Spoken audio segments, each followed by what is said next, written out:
Chapter 13 of the Science of Getting Rich by Wallace D. Wattles. This recording is in the public domain. Chapter 13 Getting into the Right Business. Success in any particular business depends for one thing upon your possessing in a well-developed state the faculties required in that business. Without good musical faculty, no one can succeed as a teacher of music. Without well-developed mechanical faculties, no one can achieve great success in any of the mechanical trades. Without tact and the commercial faculties, no one can succeed in mercantile pursuits. But to possess in a well-developed state the faculties required in your particular vocation does not insure getting rich. There are musicians who have remarkable talent, and who yet remain poor. There are blacksmiths, carpenters, and so on who have excellent mechanical ability, but who do not get rich, and there are merchants with good faculties for dealing with men who nevertheless fail. The different faculties are tools. It is essential to have good tools, but it is also essential that the tools should be used in the right way. One man can take a sharp saw, a square, a good plane, and so on, and build a handsome article of furniture. Another man can take the same tools and set to work to duplicate the article, but his production will be a botch. He does not know how to use good tools in a successful way. The various faculties of your mind are the tools with which you must do the work which is to make you rich. It will be easier for you to succeed if you get into a business for which you are well equipped with mental tools. Generally speaking, you will do best in that business which will use your strongest faculties, the one for which you are naturally best fitted. But there are limitations to this statement also. No man should regard his vocation as being irrevocably fixed by the tendencies with which he was born. You can get rich in any business, for if you have not the right talent, you can develop that talent. It merely means that you will have to make your tools as you go along, instead of confining yourself to the use of those with which you were born. It will be easier for you to succeed in a vocation for which you already have the talents in a well-developed state, but you can succeed in any vocation, for you can develop any rudimentary talent, and there is no talent of which you have not at least the rudiment. You will get rich most easily in point of effort if you do that for which you are best fitted, but you will get rich most satisfactory if you do that which you want to do. Doing what you want to do is life, and there is no real satisfaction in living if we are compelled to be forever doing something which we do not like to do, and can never do what we want to do. And it is certain that you can do what you want to do. The desire to do it is proof that you have within you the power which can do it. Desire is a manifestation of power.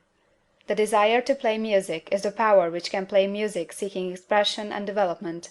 The desire to invent mechanical devices is the mechanical talent seeking expression and development. Where there is no power, either developed or undeveloped, to do a thing, there is never any desire to do that thing, and where there is strong desire to do a thing, it is certain proof that the power to do it is strong, and only requires to be developed and applied in the right way. All things else being equal, it is best to select the business for which you have the best developed talent, but if you have a strong desire to engage in any particular line of work, you should select that work as the ultimate end at which you aim. You can do what you want to do, and it is your right and privilege to follow the business or avocation which will be most congenial and pleasant. You are not obliged to do what you do not like to do, and you should not do it except as the means to bring you to the doing of the thing you want to do.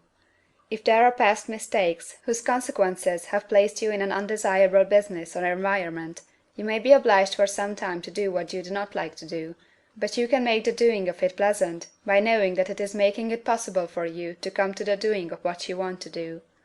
If you feel that you are not in the right vocation, do not act too hastily in trying to get into another one. The best way generally to change business or environment is by growth.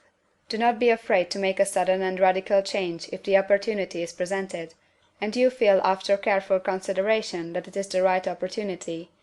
But never take sudden or radical action when you are in doubt as to the wisdom of doing so. There is never any hurry on the creative plane, and there is no lack of opportunity. When you get out of the competitive mind, you will understand that you never need to act hastily. No one else is going to beat you to the thing you want to do. There is enough for all. If one space is taken, another and a better one will be opened for you a little farther on. There is plenty of time. When you are in doubt, wait. Fall back on the contemplation of your vision, and increase your faith and purpose, and by all means, in times of doubt and indecision, cultivate gratitude. A day or two spent in contemplating the vision of what you want, and in earnest thanksgiving that you are getting it, will bring your mind into such close relationship with the Supreme that you will make no mistake when you do act. There is a mind which knows all there is to know, and you can come into close unity with this mind by faith and the purpose to advance in life, if you have deep gratitude. Mistakes come from acting hastily, or from acting in fear or doubt, or in forgetfulness of the right motive, which is more life to all, and less to none.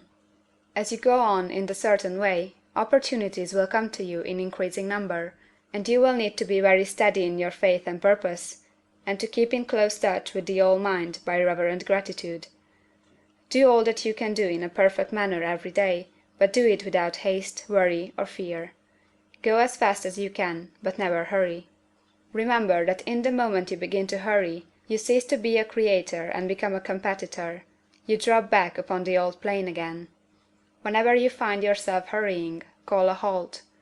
Fix your attention on the mental image of the thing you want, and begin to give thanks that you are getting it.